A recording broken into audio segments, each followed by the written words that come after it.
Salam kasih bagi Bapak Ibu, teman-teman semua. Jumpa lagi dengan saya, Dr. Pascal Ventreten Abang. Bapak Ibu, teman-teman sekalian yang menonton video ini, pada video kali ini kita akan membahas mengenai penyakit HFMD atau yang biasa disebut di kalangan umum yaitu flu Singapura. Pada video kali ini kita akan bahas mulai dari definisinya, kemudian apa penyebabnya, kemudian bagaimana mekanismenya sehingga dapat menimbulkan gejala. Kemudian kita akan juga notice apa saja tanda bahaya yang bisa terjadi pada kasus HFMD sehingga Bapak Ibu orang tua bisa aware sebelumnya. Kemudian bagaimana penata laksanaannya serta bagaimana pencegahannya. Apalagi pada saat ini kita tahu sekarang sudah mulai ada vaksin untuk HFMD atau flu Singapura ini. Nah, untuk melihat semua itu, mari kita menonton video ini hingga selesai.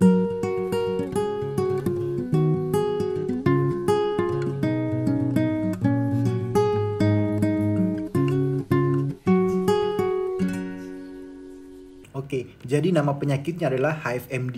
Itu adalah singkatan dari hand, tangan, foot, kaki, mouth, itu mulut, disease itu penyakit. Jadi ini adalah singkatan dari penyakit pada tangan, kaki, dan mulut. Dalam bahasa umum biasa disebut dengan flu Singapura. Nah, ini adalah gambaran pasien saya yang saat ini kasusnya mulai meningkat. Jadi kita lihat ini gambaran pada tangannya, hand, ini adalah footnya, kemudian yang ini adalah mouth. Nah, di sini ada lesi bintik-bintik seperti ini. Ini papul-papul eritem. Begitupun pada kaki. Nah, di mulut juga biasa ada lesi vesikular, cuman ini gambarnya agak kabur. Di mulut biasanya dia mulai dari mukosa mulut sampai ke faring, sehingga pasien juga bisa mengalami odinofagia atau nyeri menelan. Jadi, penyakit HFMD ini adalah suatu penyakit eksantema akut yang terjadi pada tangan, kaki, mulut. Namun memang kadang biasa juga dia mengenai di daerah kelamin dan daerah bokong. Nah, penyebabnya apa? Penyebab paling sering adalah Coxsackie virus A tipe 16 dan enterovirus A71 atau IV71. Biasa kita sebut dengan itu. Nah, penyebab yang lain meskipun jarang itu adalah Coxsackie virus yang strain lainnya. Jadi A4 sampai A7, A9, B1 sampai B3 dan B5. Nah, bagaimana epidemiologinya?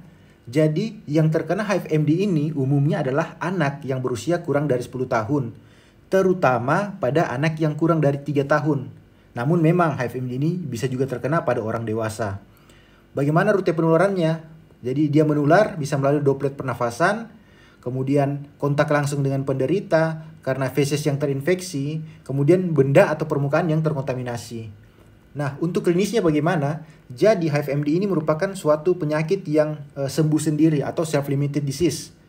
Gejala umumnya itu ringan, namun kadang bisa menjadi berat dan menimbulkan komplikasi. Itu biasanya yang disebabkan oleh infeksi IV71 atau enterovirus A71.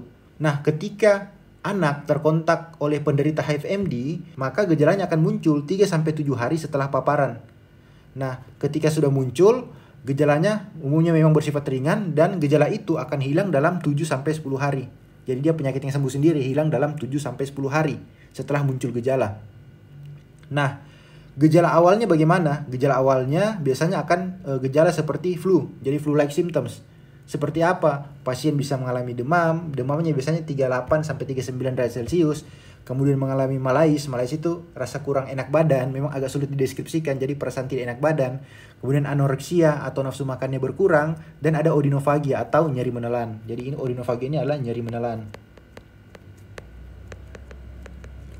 Nyeri menelannya kenapa? Karena memang tadi ada lesi di bagian mulut dan faring. Selanjutnya, gejala yang dapat dilihat pada kulit yaitu ini, adanya papul eritem.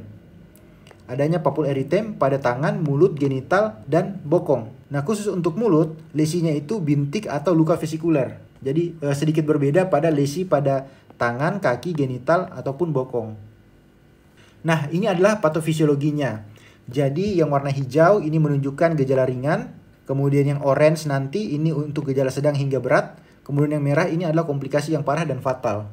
Jadi untuk komplikasi parah dan fatal, seperti tadi saya sudah sampaikan bahwa penyebab utamanya biasanya dari infeksi virus EV71. Nah, EV71 ini. Nah, virus EV71 ini nanti dia menular melalui ini, fekal oral. Jadi rutenya fekal oral. Kemudian ketika dia masuk dalam tubuh, nanti dia mengalami replikasi, virusnya ini mengalami replikasi pada cryptotonsillaris atau di Peyer's patch, dan akan terjadilah onset dari gejala dan viremia. Dalam 7-10 hari bisa terjadi virus clearance dan perbaikan gejala. Namun ada suatu kondisi juga ketika dia bisa terjadi peningkatan viremia dan menyebabkan kemungkinan sepsis. Meskipun sepsis selama ini kita tahu kan sepsis itu dari bakteri yang menyebar di seluruh tubuh. Namun kadang juga terjadi namanya viral sepsis. Namun cukup jarang. Nah, ketika terjadi viral sepsis, yang terjadi ada dua. Yang pertama, dia bisa meningkatkan respon inflamasi yang hebat dan bisa menyebabkan cytokine storm. Kemudian virusnya juga bisa masuk ke dalam central nervous system, ke dalam sistem susunan saraf pusat. Nah, di susunan saraf pusat dia bisa menyebabkan kematian dari sel astrosit dan sel neuron. Kemudian dia bisa menyebabkan peradangan atau inflamasi pada sistem saraf pusat. Kemudian dia juga bisa menyebabkan brainstem encephalitis. Nah, khusus brainstem encephalitis, dia bisa menyebabkan kerusakan pada medula oblongata, sehingga kita sebut dengan ini rombencephalon atau rombencephalitis. Kemudian peradangannya itu juga dia bisa menyebabkan peningkatan pelepasan katekolamin yang bisa berujung pada peningkatan permeabilitas vaskular pada paru. Kemudian ujung-ujungnya nanti bisa menyebabkan kerusakan jantung dan menyebabkan gagal respirasi dan gagal jantung. Jadi memang efek dari virus FE71 memiliki resiko lebih besar untuk komplikasi yang lebih berat dibandingkan infeksi dari Coxsackie virus A16 tadi. Nah, ini adalah komplikasinya meskipun jarang. Jadi komplikasinya ini terjadi akibat apa? Akibat adanya cytokine storm, akibat viremia, dan menyerang CNS. Komplikasinya ada dehidrasi sedang berat, bisa mengalami meningitis aseptik atau encephalitis, kemudian rombencephalitis, ini yang tadi yang kerusakan medula oblongata, kemudian acute flaccid paralysis, kemudian bisa gagal jantung dan gagal napas. Ini adalah tanda bahaya yang perlu diperhatikan oleh orang tua jika anaknya mengalami HIV-MD. Kita perlu perhatikan, seperti yang saya katakan sebelumnya, bahwa demamnya itu 38-39 derajat Celcius. Nah, tapi ketika demamnya sudah lebih dari 39 derajat Celcius dan lebih dari 48 jam, ini merupakan salah satu tanda bahaya. Kemudian ada muntah-muntah, lemas atau letargis, gelisah atau teragitasi, ada kedutan otot yang tidak wajar, ada kelemahan tungkai, sudah tanda-tanda ke acute flaccid paralysis, atau badannya tidak seimbang, truncale ataxia, ada gerakan bola mata yang tidak beraturan, nafasnya cepat dan sesak, kulitnya biru atau terdapat kulit seperti sarang laba-laba. Nah, kalau ada salah satu dari tanda ini, maka sebaiknya segera ke rumah sakit untuk diatasi oleh dokter spesialis. Nah, kemudian jika anak mengalami HIV-MD, apa tata laksananya? Bagaimana cara melakukan terapinya? Yang penting kita tahu bahwa tidak ada antivirus yang spesifik untuk HIV-MD. Kemudian karena dia merupakan infeksi virus, maka tidak perlu antibiotik. Karena dia bukan bakteri. Kemudian gejalanya kan seperti tadi, bisa mengalami nyeri menelan atau demam, maka itu diatasi dengan NSAID atau paracetamol. Jadi itu untuk atasi gejalanya saja, simptomatiknya, demam atau nyeri. Kemudian untuk gejala ringan, kalau ada muncul gejala ringan, cukup kita lakukan isolasi.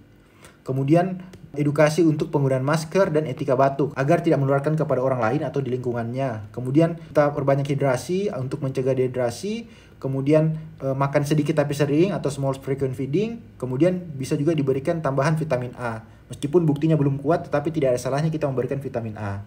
Selanjutnya, ketika pasien mengalami gejala berat, tentunya kita rujuk ke rumah sakit, akan dirawat inap di rumah sakit, diatasi komplikasi, dan bahkan bisa diberikan pemberian IVIG atau intravena immunoglobulin. Sekarang adalah pencegahan. Nah, pada pencegahan ini, utamanya kita mencegah anak-anak itu tidak mengalami HIV-MD. Caranya adalah menghindari kontak dengan penderita. Tentunya kita menghindari kontak dengan penderita agar kita tidak tertular. Yang kedua, sekarang sudah mulai disediakan ada namanya vaksin HIV-MD. Tapi dia khusus vaksin IV71. Jadi untuk HIV-MD yang bisa menyebabkan komplikasi atau gejala yang lebih berat. Untuk merek yang sekarang beredar itu ada merek InLife dari Sinovac. Nah, untuk merek ini di-ACC oleh BPOM khusus untuk anak 6 bulan sampai 3 tahun. Nah, jadi belum boleh diberikan untuk anak lebih dari 3 tahun. Meskipun kalau penelitian di China sudah menggunakan sampelnya dari anak 6 bulan sampai 71 bulan. Jadi sudah lebih dari 5 tahun. Nah, untuk dosisnya bagaimana? Jadi dosisnya itu kita berikan suntikan pertama itu dengan dosis 0,5 ml. Pada dosis kedua sama juga 0,5 ml tapi dengan jarak 1 bulan. Oke, teman-teman, mungkin itu sedikit penjelasan saya mengenai HIV-MD atau flu Singapura. Jika teman-teman ada pertanyaan atau yang ingin di-sharingkan, silakan ketik pada kolom komentar. Terima kasih telah menonton dan semoga bermanfaat.